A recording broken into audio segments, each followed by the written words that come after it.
வணக்கம். வியாழக்கிழமை ஜூன் மாதம் 13ஆம் தேதி, குரோதி வருஷம் வைகாசி மாதம் 31ஆம் தேதி. இன்னைக்கு நட்சத்திரம் பூரம், திதி வளர்பிறை, சப்தமி, யோகம் சித்த யோகம், மகர ராசிக்கு சந்திராஷ்டமம். இன்று பூரம் நட்சத்திரம் என்பதால் அனைவரும் ஆண்டாள் வழிபாடு செய்ய வேண்டும். ஆண்டாள் தமிழை ஆண்டாள், ஓதை ஆண்டாள் தமிழை ஆண்டாள். ஆண்டாள் நாச்சியார் உடைய பாட்டுக்கு மனம் குளிர்ந்து பெருமாளே நேரில் வந்து ஆண்டாளை திருமணம் செய்து கொண்டார். பெருமாள் நேரிலே வந்து ஆண்டாளை திருமணம் செய்து கொண்ட அதிசயம் இந்த கலியுகத்திலே ஆண்டாளின் அவதாரத்திலே நடைபெற்றிருக்கிறது. ஆண்டாளை வணங்கினால் பெருமாளின் அருள் கிடைக்கும். மாசம் பூர நட்சத்திரம் வர இன்னைக்கு ஆண்டாளை கும்பிடணும். இன்னைக்கு பூரம், ஆண்டாள் வழிபாடு அனைவரும் செய்ய வேண்டும். திருப்பாவை பாடல்களை படிக்கலாம். திருப்பாவை பாடல்களை 30ஐயும் தினசரி திருமலா திருப்பதியிலே பாராயணமாக சொல்வார்கள். தினமும் வாசிப்பாங்க. காலையில கோவில் நட திறந்த உடனே, சுப்பிரபாதம் முடிந்த உடனே 30 திருப்பாவை பாசுரங்களையும் அங்கே பூஜை செய்கின்ற பட்டாச்சாரியார்கள் சொல்வதை கேட்பதற்கு மிகவும் இனிமையாக இருக்கும். இன்பத்தேன் வந்து பாயுது காதினிலே என்பார்களே, அதே போல இன்பத்தேனாக அந்த 30 திருப்பாவை பாசுரங்களும் நமது செவிகளையும் மனதையும் குளிர வைக்கும். தினசரி காலையிலே பாடுவார்கள். திருமலா திருப்பதி பெருமாள் கோவில்ல 365 நாட்களும் ஆண்டாள் நாச்சியார் அருளி செய்த திருப்பாவை பாசுரங்களை அதிகாலை நேரத்திலே பாடுவது வழக்கம். அவ்வளவு சிறப்பு வாய்ந்தது அந்த திருப்பாவை. பூர நட்சத்திர நாளிலேயாவது திருப்பாவையை நம்ம படிக்கணும். இன்னைக்கு பூரம், இன்று திருப்பாவை படிக்க வேண்டும், ஆண்டாளை வணங்க வேண்டும். இன்றைய தினத்திற்கான ராகு காலம் மதியம் 1:30 முதல் 3 மணி வரை, யமகண்டம் காலை 6 மணி முதல் 7:30 மணி வரை, குளிகை நேரம் காலை 9 மணி முதல் 10:30 வரை. நல்ல நேரம் என்கின்ற சுபஹோரைகள் காலை 9 மணி முதல் பகல் 12 மணி வரை, மாலை 4 மணி முதல் 7 மணி வரை, இரவு 8 மணி முதல் 9 மணி வரை. இன்றைய கிரக நிலவரம்: மேஷத்தில் செவ்வாய், ரிஷபத்தில் சூரியன் குரு, மிதுனத்தில் புதன் சுக்கிரன், சிம்மத்தில் சந்திரன், கன்னியில் கேது, கும்பத்தில் சனி, மீனத்தில் ராகு. இனி தெரிஞ்சுக்கலாம் வாங்க. பொதுவாக புனித நதியில் நீராடும் போது கணவன் மனைவி இருவரும் கைகோர்த்து கொண்டு குளிக்க வேண்டும் என்கிறார்களே, இது உண்மையா? அது ஒரு சில பரிகாரங்கள் பண்ணும்போது அந்த மாதிரி பண்ண சொல்லுவாங்க. இப்போ நீங்கள் வந்து இதுக்கு போனீங்கன்னா திரிவேணி சங்கமம் இருக்குல்ல, கங்கை யமுனை சரஸ்வதி 3 சேர்ற இடம், அது அந்த இப்போ பிரயாக்ராஜ் என்று அழைக்கப்படுகிறது. பழைய பெயர் அதுக்கு அலகாபாத். அங்கே தான் அந்த 3 ஒன்றா சேருது. அந்த இடத்துல போனால் அங்கே ஒரு பூஜை ஒன்று பண்ண சொல்லுவாங்க. அந்த பூஜை பண்ணிவிட்டு 2 பேரும் சேர்ந்து ஒன்றா மூழ்கி எழுதுக்கணும் சொல்லுவாங்க. ஒரு சில பூஜைகளிலே ஒரு சில பரிகாரங்களே அது சொல்லப்படுது உண்மைதான். அதுக்காக எங்கே புனித நதியில் நீராடினாலும் கணவன் மனைவி சேர்ந்து தான் போகணும். ஒன்றா கையை கோத்துட்டு முங்கி எழுந்துக்கணும்லாம் ஒன்றும் அவசியம் இல்லை. கேட்பது யாரு? மயிலாடுதுறை ஆர் கோபாலன், 5வது புதுத்தெரு. அவரே தான் மறுபடியும் ஆர் கோபாலன் புதுத்தெரு, 5வது புதுத்தெரு, மயிலாடுதுறை. ஐயா, பொதுவாக வீட்டின் பின்புறம் உள்ள பாழும் கிணறு பயன்படுத்தாமல் இருந்தால் அந்த கிணறை முழுவதும் மூடக்கூடாது என்கிறார்களே, இது உண்மையா? அப்படிலாம் இல்லை. அதை துத்துட்டு பக்கத்தில் வேறு ஏதாவது நீங்கள் புதுசாக போர்லாம் போடலாம். கிணறை வந்து துத்தா அதுக்கு ஒரு சின்ன இது ஒன்று பண்ணுவாங்க, வாஸ்து சாந்தி பண்ணுவாங்க. பண்ணிட்டு தான் அதை மூடணும். அதுக்கப்புறமா வேறு புதுசாக கிணறு வேறு இடத்துல தோண்டலாம், இல்லை தோண்டாமல் இருக்கலாம். அது உங்கள் சௌரியம். பாழும் கிணறை மூடக்கூடாது என்று யாரும் சொல்லவில்லை. தேவைப்படவில்லை, அந்த இடம் வேறு எதுக்கோ யூஸ் ஆகும், அங்கே கட்டடம் வருது அப்படின்னா அப்போது மூடி தான் ஆகணும். வீட்டில் பூஜை அறையில் உட்கார்ந்து கொண்டு தான் ஸ்லோகம், பாடல்கள், மந்திரம் ஆகியவற்றை கூற வேண்டுமா? நின்று கொண்டு பூஜை செய்யக்கூடாதா? நின்று கொண்டு சாமி கும்பிடக்கூடாதா? நின்றுட்டே சாமி கும்பிடலாமே, ஒன்றும் தப்பே கிடையாது. நம்ம கோயிலெல்லாம் போனால் அப்படியே நின்றுட்டு சாமி கும்பிட்றோம், சுற்றிட்டு வந்துடுறோம். சில நேரத்தில் உட்கார கூட டைம் இருக்காது. நின்றுட்டு கும்பிடலாமே. நின்றுட்டு கும்பிடலாம், உட்காந்து கும்பிடலாம், நடந்துக்கிட்டே கும்பிடலாம், படுத்துக்கிட்டு படுக்கும்போது, நைட்டு தூங்கும்போது படுத்துக்கிட்டே கிருஷ்ணா ராமா கோவிந்தா நாளைக்கு விடிகிற பொழுது நல்ல பொழுதாக விடியணும் அப்படின்னு வேண்டிட்டு படுப்போம். படுத்துக்கிட்டும் கும்பிடலாம். உண்மையான மன லைக்கணுங்க, அதுதாங்க முக்கியம். மன லைப்பு ஏற்படும். KS உமாபதி, தலைமை ஆசிரியர், ஓய்வு, ஆம்பூர். பழனியா பிள்ளை, கீழத்தெரு, ராதாபுரம், திருநெல்வேலி. முன்னோர்களின் சாபம் தீர என்ன செய்ய வேண்டும்?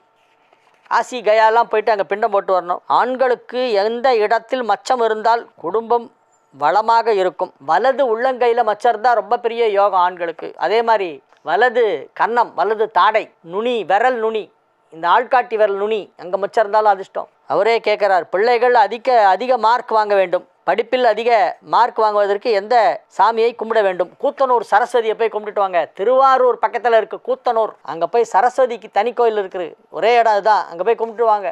அந்த சரஸ்வதிகிட்ட போய் வேண்டிட்டு வாங்க. காலேஜில் சேரத்துக்கு முன்னால் அந்த அப்ளிகேஷனை கொண்டு போய் அங்கே வச்சுட்டு போவாங்க. சில பேர் பாஸ் பண்ண உடனே ரிசல்ட் வந்தது, அந்த ரிசல்ட்டை கொண்டு போய் அம்மன் பாதத்தில் வச்சுட்டு போவாங்க. பசங்கள்லாம் ஸ்கூல் திறந்து புத்தகம் நோட்டெல்லாம் வாங்கினோடனே அதை கொண்டு போய் அங்கே புது நோட்டு புது புத்தகம்லாம் வாங்கி சரஸ்வதி பாதத்தில் வச்சு எடுத்துகிட்டு போயிட்டு அதுக்கப்புறம் படிக்க ஆரம்பிப்பாங்க. அந்த மாதிரி டெய்லி எங்கள் பள்ளிக்கூட குழந்தைகளை அழைச்சிக்கிட்டு நிறைய பெரியவங்கள்லாம் வருவாங்க. அந்த கோவில் வாசலில் வந்து நிறைய புத்தக கடை இருக்கும். நோட்டு புக்கு, புத்தகம், பேனா, பென்சில், ஸ்கேல், ரப்பர் இதெல்லாம் விற்றுட்ருப்பாங்க. பொதுவாக கோவில் வாசலில் தேங்காய், பழம், பூ தான் விற்பாங்க. ஆனால் நீங்கள் கூத்தனூர் போனீங்கன்னா சரஸ்வதி கோவில் வாசலில் ஃபுல்லாக பேப்பர் கடையாக இருக்கும். நோட் புக்கு, டைரி, பேனா அதெல்லாம் விற்பாங்க அங்கே. அதை வாங்கி அந்த அம்மன்கிட்ட வச்சுட்டு சரஸ்வதி பாதத்தில் வச்சுட்டு வந்து அப்புறம் எழுதுவாங்க. வீட்டில் மற்ற நூல்களை படிப்பதைப் போல் ராமாயணம், மகாபாரதம் போன்ற இதிகாச நூல்களை படிக்கலாமா? ஏன் படிக்கக்கூடாதுன்னு யார் சொன்னா உங்களுக்கு? அதெல்லாம் நம்ம வீட்டில் தான் படித்து தான் எல்லாம் தெரிஞ்சிட்ருக்கோம். ஏங்க வீட்டில் படிக்கலாமான்னு ஏங்க கேட்குறீங்க நீங்கள்? கேள்வியே சரியா இல்லை. சீனிவாச நல்லூர் அப்படி ஒரு ஊரா? திருச்சி மாவட்டம் கொட்டியம் வட்டம், தொட்டியம் திருச்சி மாவட்டம் தொட்டியம். சீனிவாச நல்லூர் போஸ்ட் என் கிருஷ்ணன்கிறவர் கேட்குறார், வீட்டில் ராமாயணம், மகாபாரதம் படிக்கலாமா என்று. படிக்கலாம். ஏதேனும் முறைகளை பின்பற்ற வேண்டுமா? அப்படி இல்லை, நீங்கள் மாட்டில் ஒரு குறிப்பிட்ட நேரம் டெய்லி அதுக்குன்னு ஒதுக்கி படிச்சுட்டே வாங்க. அதில் என்றைக்கு அந்த ராம பட்டாபிஷேகம் வருதோ அன்றைக்கி வந்து அதுக்கு ஒரு சிறப்பான ஒரு பூஜை ஒன்று பண்ணோம் ராமருக்கு. ஏதாவது பழங்கள்லாம் வச்சு பானகம், நீர்மோர், வெத்தலைப்பாக்கு, தேங்காய், பழம்லாம் வாங்கி வச்சு ராமருக்கு ஒரு சிம்பிளாக உங்களுக்கு தெரிஞ்சதை சொல்லி பூஜை பண்ணுங்கள். ஜாதக கட்டத்தில் மாந்தி என்று ஒரு பெயர் குறிப்பிடுகிறார்கள், அதை பற்றி விளக்க வேண்டும். மாந்தி என்பது ஒரு துணை கிரகம், நவகிரகத்தில் சேராதது. அது ஒரு எக்ஸ்ட்ராவாக, அது ஒரு துணை கிரகம், சப் பிளானட். அது வந்து சனியின் குழந்தை. அந்த மாந்திக்கு அபூர்வமாக எங்கேயோ ஒரு 4-5 இடத்துல சன்னதி இருக்குது. மாந்தி வழிபட்ட கோவில் என்று பார்த்தால் அது அரக்கோணத்திற்கு அருகிலே இருக்கின்ற நடராஜர் கோவில். திருவாலங்காடு என்னும் தலத்திலே மாந்தி வழிபட்டதாக தலபுராணத்திலே சொல்லப்பட்டிருக்கிறது. மாந்தி வழிபட்ட சிவன் அங்கே இருக்கிறார். அதே போல் எங்களுடைய பூர்வீகம் நெல்லை மாவட்டம் ஹரிகேசநல்லூரிலே மாந்தியை மடியில் உட்கார வைத்து கொண்டு மாந்தியின் தாயாராகிய ஜேஷ்டா தேவி அமர்ந்த திருக்கோலத்திலே காட்சி தருகிறாள்.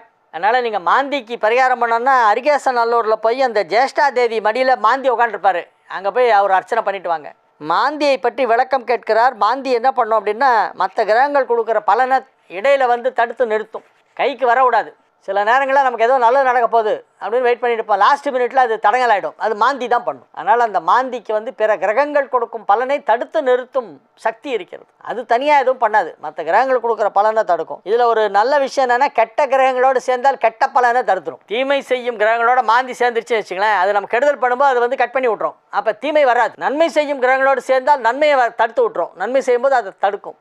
பிற கிரகங்கள் கொடுக்கும் பலன்களை தடுத்து நிறுத்தும் சக்தி மாந்திக்கு உண்டு. அதை குளிகன் என்றும் சொல்வார்கள். சீனிவாச நல்லூர் போஸ்ட் கிருஷ்ணன் கேட்ட கேள்வி மாந்தியை பற்றி அதை சொல்லியாச்சு. ராமாயண மகாபாரதம் படிக்கலாமான்னு கேட்டார், படிக்கலாம்னு சொல்லியாச்சு. என் வீடு தெற்கு பார்த்த வீடு. வே ராமலிங்கம், ஏ கஸ்பா, ஆம்பூர், திருப்பத்தூர் மாவட்டம் ஆம்பூர்லேருந்து வே ராமலிங்கம். ஓ உதவி ஆசிரியரா? ஓனா ஓய்வு, ஆனா ஆசிரியர். என்னது உதவியா? என் வீடு தெற்கு பார்த்த வீடு. வீட்டின் எதிரிலே ஒரு சந்து, 10 வீடுகள் உள்ளது. வாஸ்துப்படி சரியில்லை என்று கூறுகிறார்கள். அதே வீட்டில்தான் முன்புறம் ஒரு பிள்ளையார் வைத்து வணங்கி வருகிறோம். அடிக்கடி என் மனைவி உடல் நல குறைவு ஏற்படுகிறது. இந்த வீட்டில் அமைப்பால் தான் என்கிறார்கள். அது சரியா? இது குறித்து தாங்கள் விளக்கி கூறுமாறு கேட்டுக்கொள்கிறேன். பிள்ளையாருக்கு வெள்ளருக்கு பூ சாத்தலாமா? இது குறிப்பிட்ட நாட்களுக்கு மட்டுமே தானா என்பதை தயவு செய்து கூறுமாறு கேட்டுக்கொள்கிறேன். பிள்ளையாருக்கு டெய்லியே சாத்தலாம் வெள்ளருக்கு பூ, குறிப்பிட்ட நாட்கள்னு இல்லை. தெற்கு பார்த்த வீடு வந்து இருக்குது, எதிராக ஒரு சந்து, அதில் 10 வீடு. அதனால் அவங்க மனைவிக்கு உடல்நிலை பாதிக்கப்படுகிறதுங்கிறது என்பது தவறு. திரு வே ராமலிங்கம் அவர்களே, உங்கள் வீட்டில் எந்த வாஸ்து கோளாறும் இல்லை. தெற்கு பார்த்து வாசல் இருந்தால் ரொம்ப சிறப்பு வாய்ந்தது. எல்லாத்த விட ரொம்ப சிறப்பானது அதுதான் வாஸ்துப்படி. எதில் சந்து இருக்குது, சந்தில் 10 வீடு இருக்குது, அதனால ஒன்றும் தவறு கிடையாது. உங்களுடைய மனைவி ஆரோக்கியத்திற்கு அவருடைய ஜாதகத்தில் ஏதோ நடக்கக்கூடிய தசாபுக்திகள் காரணமாக இருக்கும். அந்த அம்மாவோட ஜாதகத்தில் என்ன தசாபுக்தி நடக்குதுங்கிறத பார்த்து அதுக்கு ஏதோ பரிகாரம் பண்ணுமே ஒழிய, தெற்கு பார்த்த வீடுங்கிறதுனாலையும் எதில் சந்து இருக்குது, அதில் 10 வீடு இருக்குங்கிறதுனாலாம் வந்து அந்த அம்மாவுடைய உடல் பாதிப்பு ஏற்படாது. நீங்கள் வாசலில் பிள்ளையார் வச்சுருக்கீங்க, அது ரொம்ப நல்லது. வெள்ளருக்கு பூவை தினசரி விநாயகர் பூஜைக்கு பயன்படுத்தலாம். மேஷ ராசிக்கு இன்றைய நாள் நன்மைகள் அதிக அளவிலே நடைபெறக்கூடிய நல்ல நாள். 5ஆம் இடத்துல சந்திரன் சுக்கிரனின் நட்சத்திர சாரம் பெற்று இருக்கிற அற்புதமான ஒரு கிரக அமைப்பு. ராசி அதிபதி செவ்வாய் ராசியிலேயே இருக்கிறது, வலுவாக இருக்கிறது, ஆட்சி பலம் பெற்று இருக்கிறது. ராசி அதிபதி வலுவாக இருப்பதால் நீங்கள் நன்றாக இருப்பீர்கள், உங்கள் ஆரோக்கியம் நன்றாக இருக்கும், வியாபாரம் சிறப்பாக நடைபெறும், பொருளாதாரத்திலே நல்ல முன்னேற்றம் ஏற்படும், மனதில் அமைதி ஏற்படும், தைரியம் ஏற்படும், மகிழ்ச்சியான சூழ்நிலை உருவாகும். 2ஆம் இடத்தில் 2 கிரகங்கள் சேர்க்கை, ஒன்று குரு மற்றொன்று சூரியன். 5 குடைவனும் 9 குடைவனும் 2ஆம் இடத்திலே ஒன்றாக இணைந்திருப்பதால் உங்களுடைய செல்வாக்கு மிக மிக அற்புதமாக இருக்கிறது. உங்களுடைய செல்வாக்கு, அந்தஸ்து, புகழ் இவையெல்லாம் மிகச் சிறப்பாக இருக்கும். நிறைய பணம் வரும். இன்னைக்கு தனகாரகன் தனஸ்தானத்திலே பூர்வ புண்ணிய ஸ்தானாதிபதியோடு இணைந்திருப்பதால் ஏராளமான நன்மைகள் எல்லாம் நடைபெறக்கூடிய நல்ல நாளாக இந்த நாள் விளக்கும். ரிஷப ராசிக்கு இன்றைய நாள் நல்ல நாள். ராசியிலே குரு சூரியன், 2ஆம் இடத்திலே புதன் சுக்கிரன், 4ஆம் இடத்தில் சந்திரன். எனவே கிரகங்கள் ஓரளவு நல்ல நிலையிலே இருக்கின்றன. சொந்த வீடு வாங்கும் வாய்ப்பு இப்பொழுது ரிஷப ராசிக்கு ஏற்படுகிறது. வீடு மாற்றம் செய்யலாம். நல்ல வீடு வாடகைக்கு கிடைக்கும். பெரிய ஹால் இருக்கும். வீடு காத்தோட்டமாக இருக்கும், வெளிச்சமாக இருக்கும், ஆரோக்கியமாக இருக்கலாம். அந்த வீட்டுக்கு போனால் புது வீடு மாறுவீர்கள். அந்த வீட்டிற்கு சென்ற பிறகு உங்களுடைய ஆரோக்கியம் சீராகும். மனிதனுடைய வாழ்க்கைக்கு தூய்மையான காற்று மிகவும் அவசியம். வெளிச்சம், காற்று, நல்ல தண்ணி இதெல்லாம் இருக்கிற இடத்துல குடியிருக்கணும். இப்போ அந்த மாதிரி ஒரு நல்ல இடத்துக்கு நீங்கள் மாற போகிறீங்க, வீடு மாறுவீங்க. ஒரு சிலர் புதிதாக சொந்த வீடு வாங்குவார்கள். ஒரு சிலர் வாடகை வீட்டிலேயே வேறு நல்ல பெரிய வீட்டுக்கு மாறுவாங்க. உங்களுடைய வாழ்க்கை தரம் உயரும். வியாபாரம் நன்றாக நடைபெறும். உத்தியோகத்தில் உள்ளவர்களுக்கு அதிக பொறுப்புகள் வழங்கப்படும். புதிய பொறுப்புகளை எல்லாம் உங்களிடம் வழங்குவார்கள். எனவே நன்மைகள் அதிக அளவில் நடைபெறுகின்ற நல்ல நாள். மிதுன ராசிக்கு இன்றைய நாள் நல்ல நாள். ராசியிலேயே புதனும் சுக்கிரனும் இணைந்திருப்பது ஒரு பெரிய யோகம். ராசி அதிபதி புதன், 5, 12 குடையவன் சுக்கிரன், அவ்விரு கிரகங்களும் ராசியிலே ஒன்றாக இணைந்திருக்கின்றன. எனவே நன்மைகள் சற்று அதிக அளவிலே நடைபெறுவதற்கான நல்ல நாள் என்பது நன்றாக கிரகத்தின் மூலம் தெரிகிறது. 11ஆம் இடத்திலே 11 குடையவன் ஆட்சி பலம் பெற்றிருப்பதால் லாபஸ்தானம் வலுப்பெற்றிருக்கிறது. எனவே தொழில் நன்றாக இருக்கும், வருமானம் நன்றாக இருக்கும், ஆரோக்கியம் நன்றாக இருக்கும். குடும்பத்தில் ஏதேனும் சுப நிகழ்ச்சி நடைபெறுவதற்கான வாய்ப்பு உள்ளது. குடும்பத்தில் உள்ளோர் அனைவரும் சந்தோஷமாக இருப்பார்கள். கடக ராசிக்கு இன்றைய நாள் நன்மைகள் அதிக அளவிலே நடைபெறக்கூடிய நல்ல நாள். கடக ராசி அன்பர்கள் இன்றைய தினம் மிகுந்த உற்சாகத்துடன் சுறுசுறுப்பாக இயங்கக்கூடிய ஒரு நல்ல நாள். கடக ராசிக்காரங்களுக்கெல்லாம் இன்னைக்கு ஆரோக்கியம் நல்லா இருக்கும். மனசுல ஒரு வேகம், உத்வேகம், அது விவேகம் கலந்த வேகமாக இருக்கும். வெறும் வேகம் பிரயோஜனப்படாது, விவேகத்தோடு இருக்கணும். அதனால் விவேகம், உத்வேகம் ஆகியவை கலந்த ஒரு வேகம் மனதில் இருக்கும். எனவே செய்ய வேண்டிய செயல்களை எல்லாம் சரியான நேரத்திலே முழுமையாக செய்து முடிப்பீர்கள். உங்கள் அலுவலகத்திலே இட்ட பணிகளை அழகாக செய்து நற்பெயர் வாங்குவீர்கள். வியாபாரத்தில் உள்ளவர்களுக்கு அதிலே பெரிய லாபம் கிடைக்கும். வியாபாரத்தை இன்னும் சிறப்பாக விரிவுபடுத்துவது எப்படி என்பதை பற்றி நீங்கள் இப்பொழுது ஆலோசிப்பீர்கள். உங்களின் பொருளாதார வளர்ச்சி சற்று அதிகரிக்கும். தனஸ்தானாதிபதி லாபஸ்தானத்தில் இருக்கிறது. தனஸ்தானாதிபதி தனகாரகனோடு இணைந்திருக்கிறது. தனஸ்தானாதிபதி தனகாரகன் ஆகிய இரண்டும் 11ஆம் இடத்திலே ஒன்றாக இணைந்திருக்கின்றன. தனஸ்தானாதிபதி என்றால் சூரியன், தனகாரகன் என்றால் குரு. சூரியனும் குருவும் 11ஆம் இடத்திலே இணைந்திருப்பதால் கடகத்திற்கு இது ஒரு நல்ல நாள். எடுத்த காரியம் அனைத்தும் வெற்றி. வெற்றி வாகை சூடுவீர்கள். உங்களுடைய செயல்கள் அனைவராலும் ஈர்க்கப்படும். அனைவரும் அதை பாராட்டுவார்கள். இவ்வளவு திறமையா இவரிடம் என்று அனைவரும் வியந்து பாராட்டுவார்கள். அத்தகைய அற்புதமான ஒரு நல்ல செயல்பாடு வெளிப்படுகின்ற நல்ல நாள். சிம்ம ராசிக்கு இன்றைய நாள் நல்ல நாள். இன்னைக்கு பூர நட்சத்திரம். ஆண்டாள் நாச்சியார் வழிபாடு செய்ய வேண்டிய நாள். ஆண்டாளை வழிபட்டால் பெருமாள் நம் கூடவே வந்துடுவார். ஆண்டாள் இருக்கும் இடத்திலே பெருமாள் இருக்கிறார். பெருமாளே பூலோகத்திற்கு இறங்கி ஆண்டாளை கைத்தலம் பற்றி திருமணம் செய்து கொண்டார். ஒரு மானிட பெண்ணாக பிறந்த ஆண்டாள் இறைவனிடம் போய் சேர்ந்தார் எல்லார் முன்னாலேயும். இது நடந்த வரலாறு. இந்த கலியுகத்திலே நடைபெற்ற அதிசய அவதார பிறவிகளிலே ஆண்டாள் ஒன்று. இன்னைக்கு போகிறோம், அதனால் எல்லாரும் ஆண்டாளை வழிபட வேண்டும். பெருமாள் கோயிலுக்கு போய் ஆண்டாள் சன்னதியில் போய் மாலை போட்டுட்டு வாங்க. ஆண்டாளுக்கு மாலை போட்டு அவங்க கழுத்தில் மாலை விழும். திருமணம் ஆகாதவர்கள் ஆண்டாளுக்கு மாலை சாற்ற வேண்டும். இன்றைய நாள் அற்புதமான நல்ல நாள், மகிழ்ச்சியான நாள். நன்மைகள் நடைபெறக்கூடிய மிகச் சிறப்பான நாளாக சிம்ம ராசிக்கு இன்றைய நாள் விளங்கும். கன்னி ராசிக்கு இன்றைய நாள் வெகு அற்புதமான நன்மைகள் எல்லாம் நடைபெறப் போகின்றன. ராசியை குரு பார்த்து கொண்டிருக்கிறது. 9ஆம் இடத்திலே குரு அமர்ந்து கொண்டு ராசியை பார்ப்பதால் நன்மைகள் ஓரளவு நடைபெற்று கொண்டிருக்கும். ராசி அதிபதியான புதன் 10ஆம் இடத்திலே சுக்கிரனோடு இணைந்திருக்கிறது. 9, 10 குடையவர்கள் 10ஆம் இடத்திலே சேர்க்கை பெற்றிருப்பது யோகம். கன்னி ராசிக்கு 9, 10 குடையவர்கள் 10ஆம் இடத்திலே இணைந்திருப்பதால் யோகம். அட்டமாதிபதி வலுப்பெற்றிருப்பதால் ஆரோக்கியத்தில் சற்று கவனம் தேவை. வியாபாரம் நன்றாக நடைபெறும். பொருளாதாரத்தில் நல்ல முன்னேற்றம் ஏற்படும். குடும்ப உறவுகள் வலுப்பெறும். குடும்பத்தில் சுப நிகழ்ச்சிகள் நடைபெறும். நன்மைகள் அதிக அளவிலே நடைபெறுகின்ற நல்ல நாள். துலா ராசிக்கு இன்றைய தினம் மிகச் சிறப்பான நாள். 11ஆம் இடத்திலே சந்திரன் இருப்பதால் எடுத்த காரியம் அனைத்தும் வெற்றி. 7ஆம் இடத்திலே 7 குடைய செவ்வாய் ஆட்சி பலம் பெற்றிருக்கிறது. எனவே திருமண தடை விலகும். சொந்த வீடு இல்லாதவர்கள் இப்பொழுது வீடு வாங்கலாம். வீடு, மனை போன்ற அசையா சொத்துக்கள் வாங்குவதற்கு இது ஏற்ற நேரம். விற்பதற்கும் இது நல்ல நேரம். ஒரு சில சொத்துக்களை விற்றுவிட்டு வேறு சில சொத்துக்களை வாங்குவதற்கு இப்பொழுது வாய்ப்பு இருக்கிறது. ஏதோ ஒரு லொக்கேஷனில் இருக்கிற சில ப்ராப்பர்ட்டிஸ் எல்லாம் விற்றுவீங்க. அந்த பணத்தை கொண்டு வேற ஒரு லொக்கேஷனில் புதுசாக வீடு கட்டுவீங்க. இல்லை கட்டின வீடாக வாங்குவீங்க. வில்லா ஹவுஸ் காமிக்கிறேன் வாங்க சார் அப்படின்னு ஒருத்தர் கூப்பிட்டு போனான். இங்கே தான் சார், செங்கல்பட்டு சார், செங்கல்பட்டு இதோ இங்கே தான் near Tambaram. Very near to Tambaram அப்படின்னா. பார்த்தா அது உள்ளே போயிட்டே இருக்குது, செங்கல்பட்டே வரல, லெஃப்ட்டில் எங்கேயே திரும்பி போயிட்டே இருக்கான். ரோடு டமால் டிமின்னு போகுது. ஆனால் விழா காமிக்கிறேன்னு சொல்லிட்டு என் விழா எலும்பே உடச்சிருவோம் போல் இருக்கே அப்படின்ட்டு பயந்து போயிட்டேன். 2 வருஷம் முன்னால் இந்த மாதிரி கூப்பிட்டு போனாங்க. அந்த மாதிரிலாம் போய் நீங்கள் எங்கேயும் போய் ஏமாற வேண்டாம். உங்களுக்கு நல்ல தெரிஞ்ச இடத்துல தெரிஞ்ச ப்ராப்பர்ட்டி விலைக்கு வரும், அதை வாங்குவீங்க. ப்ராப்பர்ட்டி வாங்குறதுக்கான வாய்ப்பு இப்பொழுது துலா ராசிக்கு சிறப்பாக இருக்கிறது. விருச்சிக ராசிக்கு இன்றைய நாள் நல்ல நாள். 9 குடைவன் 10ஆம் இடத்திலே இருப்பதால் யோகம். 7ஆம் இடத்திலே குரு சூரியன் அமர்ந்து கொண்டு ராசியை பார்த்து கொண்டிருப்பதால் மிகச்சிறப்பான நன்மை. ராசி அதிபதி 6ஆம் இடத்திலே ஆட்சி பலம் பெற்று இருக்கிறது, அதுவும் நன்மை செய்யும். அது 6 குடைவனாக அமர்ந்து ஆட்சி பலம் பெற்றிருப்பதால் கொஞ்சம் கடன் வாங்க வேண்டிய வாய்ப்பு இருக்கும். ஒரு சிலர் கடன் வாங்குவார்கள். ஒரு சிலருக்கு ஆரோக்கியத்தில் ஏதாவது லேசாக ஒரு பிரச்சனை ஏற்படும். ஆரோக்கியத்தில் ஒரு சிறிய பிரச்சனை ஏற்பட்டு சரியாகும். விருச்சிக ராசியிலே உள்ள திருமணமாகாதவர்களுக்கெல்லாம் இப்பொழுது திருமணம் நிச்சயிக்கப்படும். குழந்தை பாக்கியம் தாமதமாகி கொண்டிருக்கும் விருச்சிக ராசி இளம் ஆண்கள் பெண்களுக்கெல்லாம் இப்பொழுது பிள்ளை பிறக்கப் போகிறது என்ற நல்செய்தி வந்து சேரும். குடும்பத்தில் சுப நிகழ்ச்சிகள் நடைபெறப் போகின்றன. நன்மைகள் அதிக அளவிலே நடக்கக்கூடிய நல்ல நாளாக இந்த நாள் விளங்கும். எனவே இது ஒரு அற்புதமான நல்ல நாள். தனுசு ராசிக்கு இன்றைய நாள் நன்மைகள் அதிக அளவிலே நடைபெறக்கூடிய நல்ல நாள். 5ஆம் இடத்தில் 5 குடையவன் ஆட்சி பலம் பெற்றிருப்பதால் பிள்ளைகள் நன்றாக இருப்பார்கள். குழந்தைகளின் வளர்ச்சி உங்களுக்கு மகிழ்ச்சியை ஏற்படுத்தும். அவர்களின் ஆரோக்கியம், அவர்களின் கல்வி முன்னேற்றம், அவர்களின் வேலை வாய்ப்பு, திருமணம் போன்றவை எல்லாம் இப்பொழுது வெற்றிகரமாக நடந்த முடியும். அந்தந்த வயதிலே உங்களுடைய பிள்ளைகள் இப்பொழுது என்ன வயதில் இருக்கிறார்களோ அந்த வயதில் அவர்களுக்கு என்ன நடக்க வேண்டுமோ அது நடக்கும். அவர்களின் வயதிற்கேற்ப நன்மைகள் நடைபெறும். அதை கண்டு நீங்கள் மகிழ்ச்சி அடைவீர்கள்.